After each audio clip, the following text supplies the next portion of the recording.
Congratulations, first off, on that dominant 38-7 victory for the Harding Bisons. At the podium on your far left is the newly engaged, as I just found out talking with him, or not, soon to be married, defensive end Nathaniel Wallace. And Nathaniel, you guys were awesome today. As again, 10 tackles for losses in today's game. That's almost a championship record.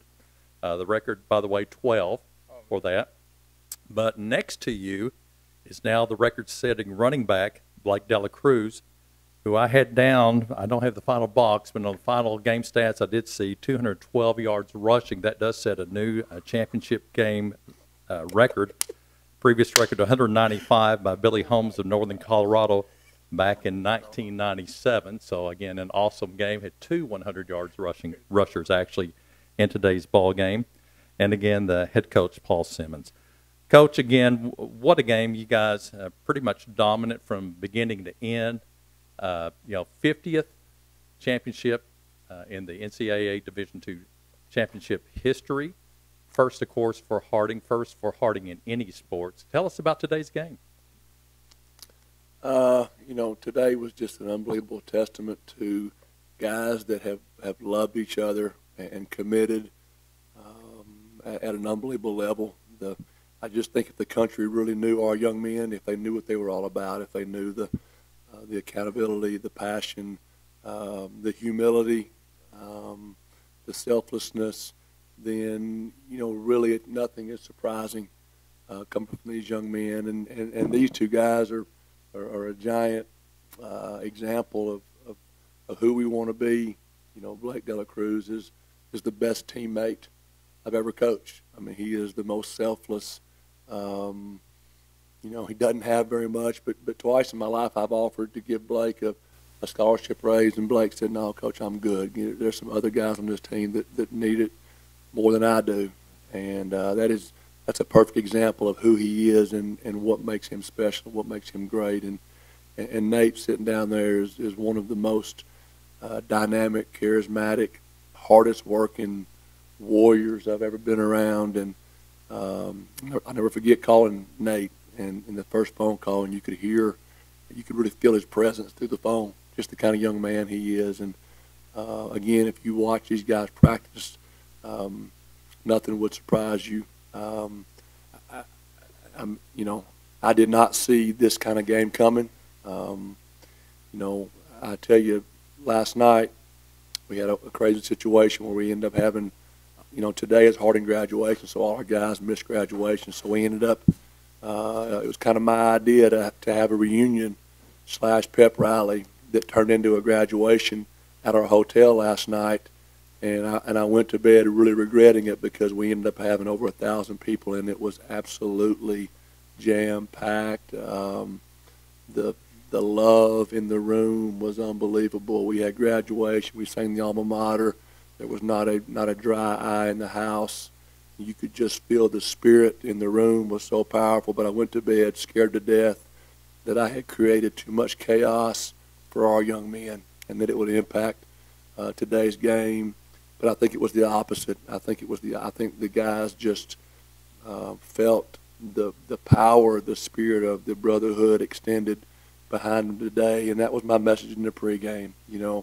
Guys, you have to understand this great cloud of witnesses that is with you, that is pulling for you, that believes in you, that loves you, and the scoreboard doesn't matter. They just want to see you be excellent and do things in a way that really does honor God. And there's just so many old warriors that were here today and last night, guys that never had a chance to play in a meaningful game, guys that never had any facilities, but just poured their heart out and helped build a foundation so we could be here today. And it just felt like the entire ocean of Bison believers and people that love these young men were together today, and it was a force. It was just too much to handle.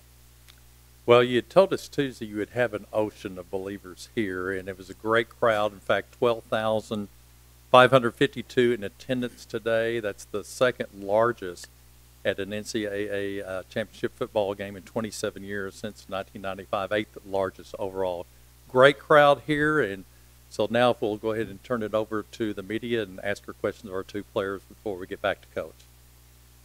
We'd like to ask a question of Blake or Nate. Yes.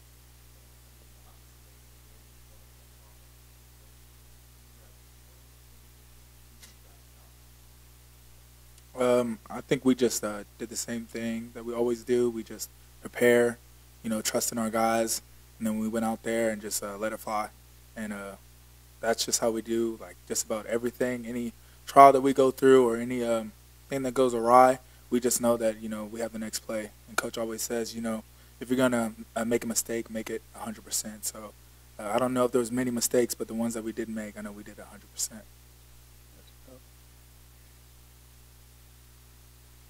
Yes.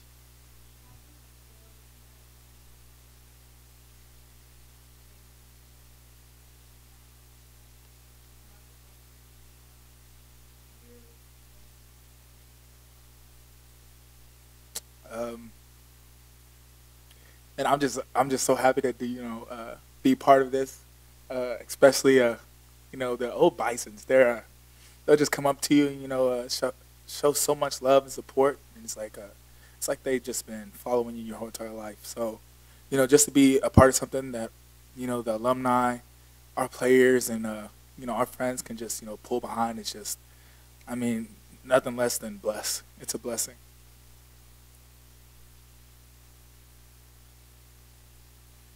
Yes.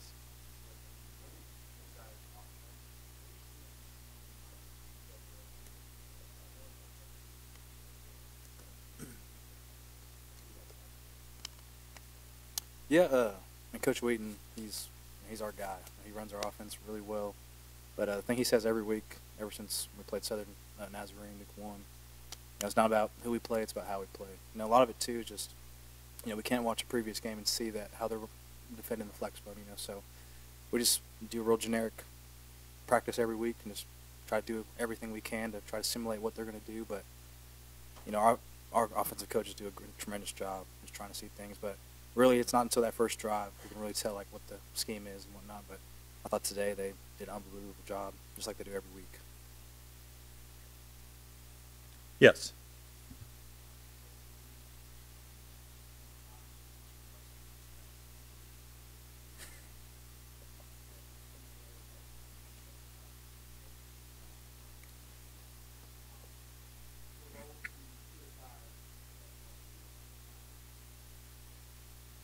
It's pretty good. Not bad. I think what makes us special is just the way we love each other. This is an offense that it's hard to run now. In today's college world, just because really you just got to be super selfless. I think it's hard to find guys that are going to cheer you on even if they don't have an impact in the game. So I think that's a huge factor for us.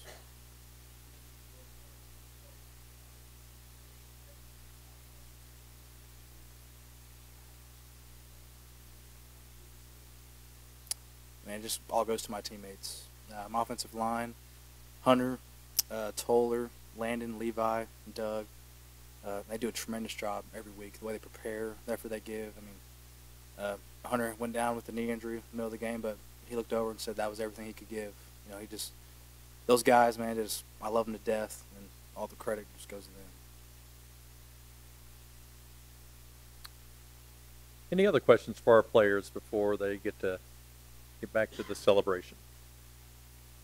Because there is a great crowd out there you guys had there. Tell us about what you thought of that crowd out there today. It's unbelievable. All year, every home game, it's been tremendous. The student body, we had a bunch of guys and girls just, didn't even live in Texas coming to the game. It's just unbelievable. And I think we had a watch party back in our cafeteria, which is just unheard of, at this level. I'm just super thankful for the community and, the way they've been behind us all year. We had the week before the game, I had so many guys just tell us, "Yeah, we're skipping our graduation. We're coming to that game," and that's our student body. They pull behind us 100%, and I just saw so many faces that were supposed to graduate right there, and that just shows how much they support us. So, kudos to our team, kudos to our community. All right, go out there and see that community, and congratulations, guys. Thank you. All right, Coach, you've gotten to celebrate championships for 2 straight weekends now. Son won a state championship. I don't know if everyone knew that last weekend, and now the national championship. So we'll turn it over. Let's ask Coach some more questions. Yes.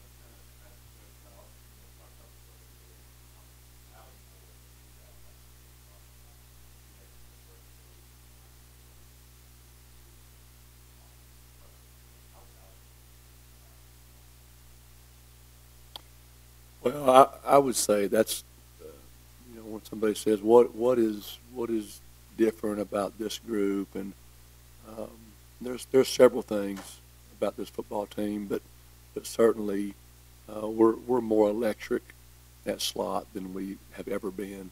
We feel like we have really 5 guys that can take it to the house, but Braden Jay is an electric, special talent, and there's zero clue of that when you're around him. You don't look at it, you don't see it. You don't see it in his personality. There's no clue until the lights come on. And we knew he was that guy when we recruited him. He was elite in high school.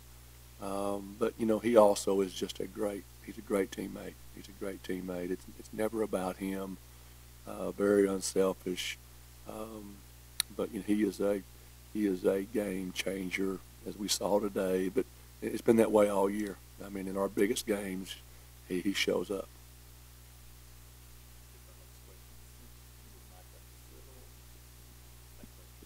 All right, next question. What's up, Eric?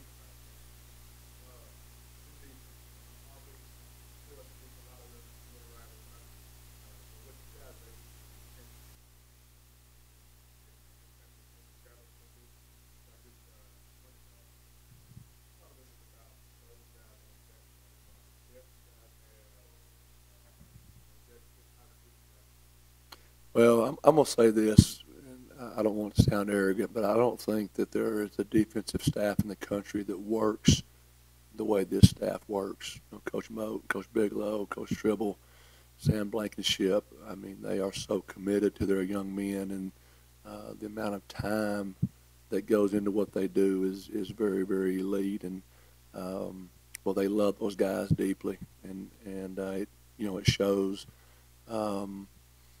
But yeah, the defense has been fantastic all year. To hold, this kind of offense with that kind of elite quarterback to a touchdown says volumes. To hold Grand Valley to 2 field goals is unbelievable. And but I think what stands out is the amount of belief that these guys have. Mines comes out and gets the ball first and marches down and scores, and I'm sure their sideline thought, here we go, we're fixing to roll. But this is a bunch of guys that there's zero flinch, all composure, great belief, and just so many special guys in that group. And if you watch us play, we roll guys in and out. I mean, I really do think, and this is a giant thing in today's culture. There's so much ego. And if you're not getting the touches you want, if you're not starting, you're going to jump in the portal. That's just the way it goes. But not for us. Dre Hall's a great example. Dre Hall is an incredible football player. First team all conference. Led us in sacks, but he didn't start for us until week 12. He was a second string guy. And he wasn't happy about that, but he was a great teammate throughout the whole situation. And I think that we're one of the few cultures that can sustain that, having really great players that may not have the role or the stats. But that's our day one message. The day one message is it's not about you. It's not about you. It's not about me. It's about us. It's about the brotherhood. It's about together. And, the leaders eat last mentality. It's so crucial to us. And the message in the pregame is, guys, what brings more honor to God than giving your very best to be completely exhausted and to do it because you love somebody, right? That's the example, and that's the example that came from Christ. I'm gonna give all I have, because I love you. And that's our example. That's how we want to live. But it's hard to get guys to buy into that. And that goes back to recruiting. You know, that's when we recruit. You know, the very first thing is, Coach, I understand he's 6'3" and he can fly, but Coach, tell me about his character. Tell me about his humility. Tell me about his leadership. Coaches, does he really understand what it means to be a great teammate? Does he? Because very few of them do. And we have gone out and tried really, really hard to find elite people, elite young men. And I think you saw that on display today. You know, we certainly have some guys that are talented, but what makes this team special is the way they love each other and how hard they work and the attention to detail and the accountability. You know, accountability is really, really special. But yeah, the defense has been really awesome at Harding for a lot of years, but this year was a different level for sure. Yes.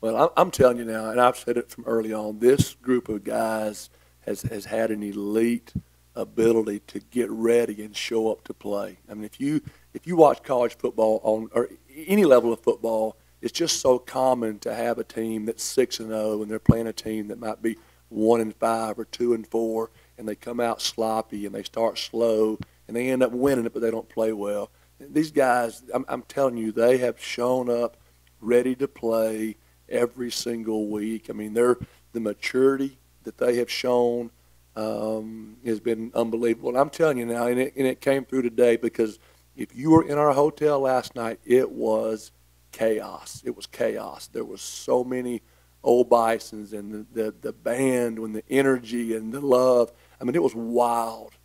And I was scared to death that I had made a fatal mistake. But, you know, the guys just, they show up, they get ready to play. And again, that goes back to the coaches and the amount of focus they have. But, you know, this is a really elite group of men in how they do things beyond the talent. And I'm telling you right now, that is going to come through.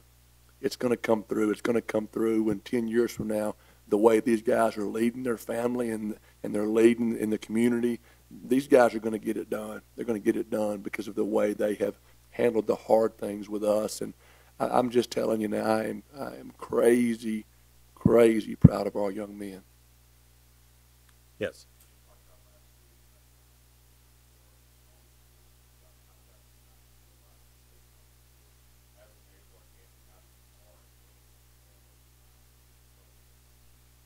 Well, I'm going to tell you, I'm a loyalty guy.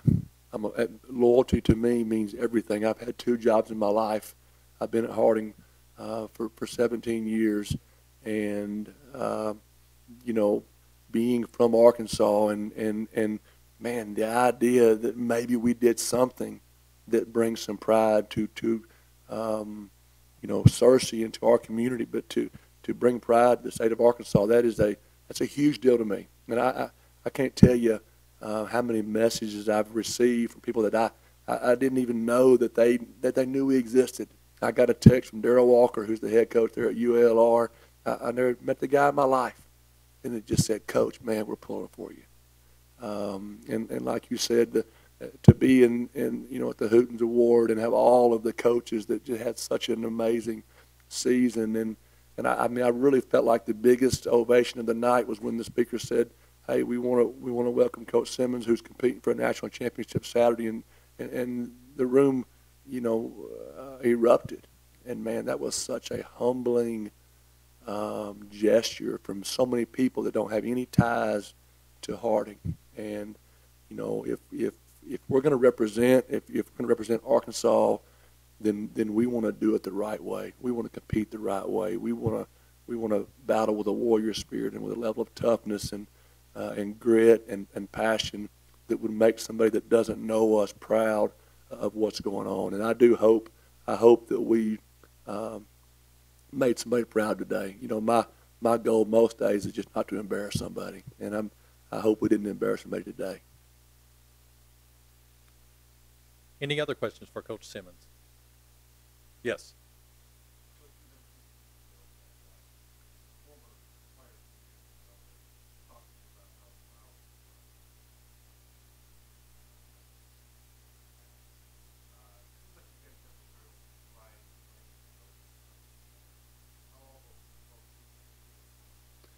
Oh man, when I became the head coach, that was one of the most important things to me.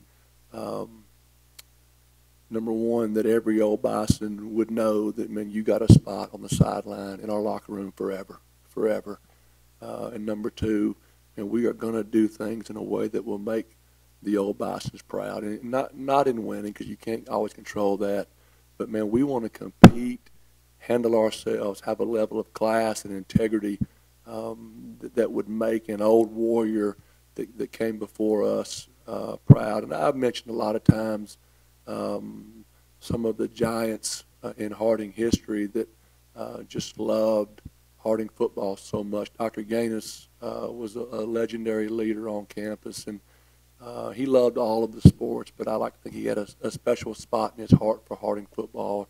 Into his 90s, he would come into my office, and his hands were giant, and they would be shaking, and he would sit down, and he would ask about our slots and our D-line, and could we figure out a way to get more pressure, and just a giant of a man that loved the Lord and loved Harding football, and we're, he's gone now. And I think about Dr. City. Dr. City was our team doctor for 40 years. His boys played for Harding. His daughter cheered for Harding. His son-in-law's our team orthopedic surgeon. His grandsons have all played for me. And I'm telling you now, he was a warrior, and he loved the brotherhood. And we lost him 2 years ago. And maybe the most humbling thing of my life, they asked me to speak at a funeral. And I was so ill-equipped, but I'm telling you what, I loved Dr. City and the way he loved this place.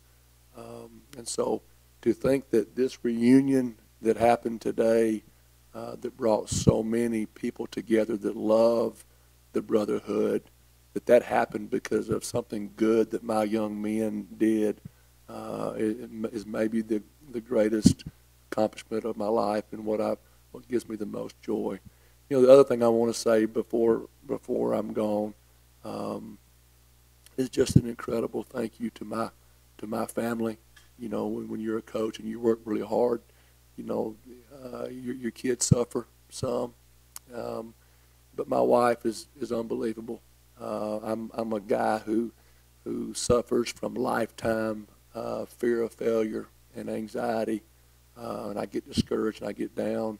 But my wife is a soldier. She is a warrior. She is a faith warrior. And when I'm at my lowest point and I'm discouraged about whatever, she just says, maybe you need to remember that everything you're doing is for the Lord. It's for the Lord. It's not about you. It's for the Lord.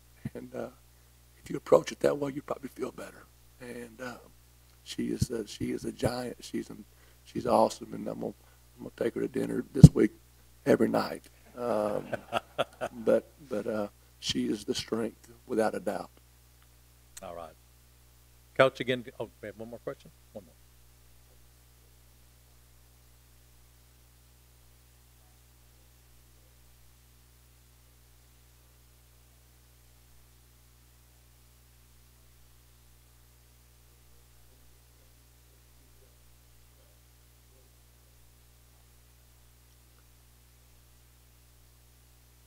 It's been surreal. I mean, it really has just been surreal. I've just over and over again. I mean, for weeks now, I've said out loud, man, can you believe this?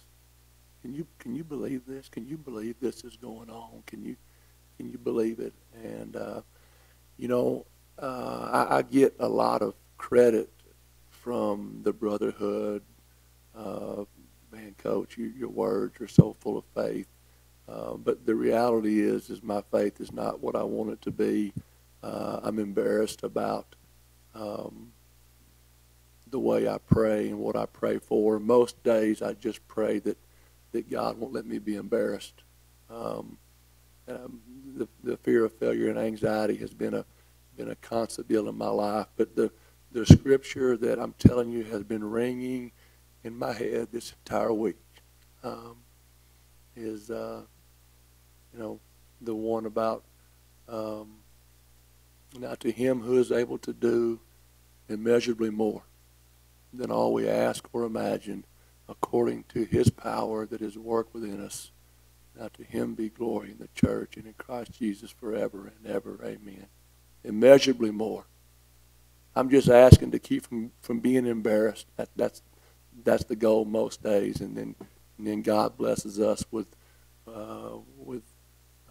just so much more, and not the victories, but just the memories, the life lessons. Man, I want my young men to be awesome daddies. I want them to come through. I got so many young men that come from broken homes that had fathers that weren't even there, and I'm telling them all the time, hey, that's not going to be us. We're going to come through. We're going to have a generation of men who come through for their families. We're not going to give in. We're not going to give in when it gets tough. And you guys think right now that this is tough. This is not tough. This is really, really easy. What's tough is when you're 35 years old and you and your wife can't get along, and you have a kid that's up all night long crying, and you got to get up and go to work in the morning, but you get it done because that's what a man does. He comes through. He comes through. He honors his wife by putting himself last. He honors his kids by putting their needs in front of everything else.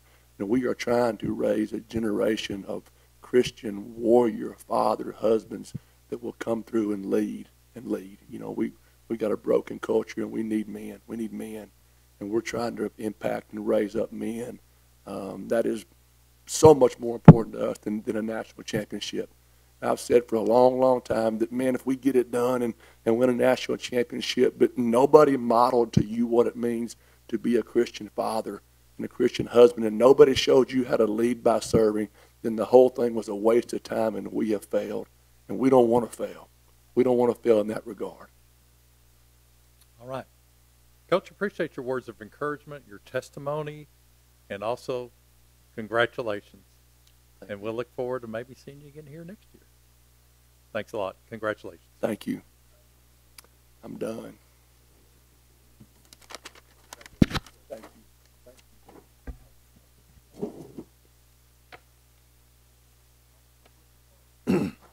I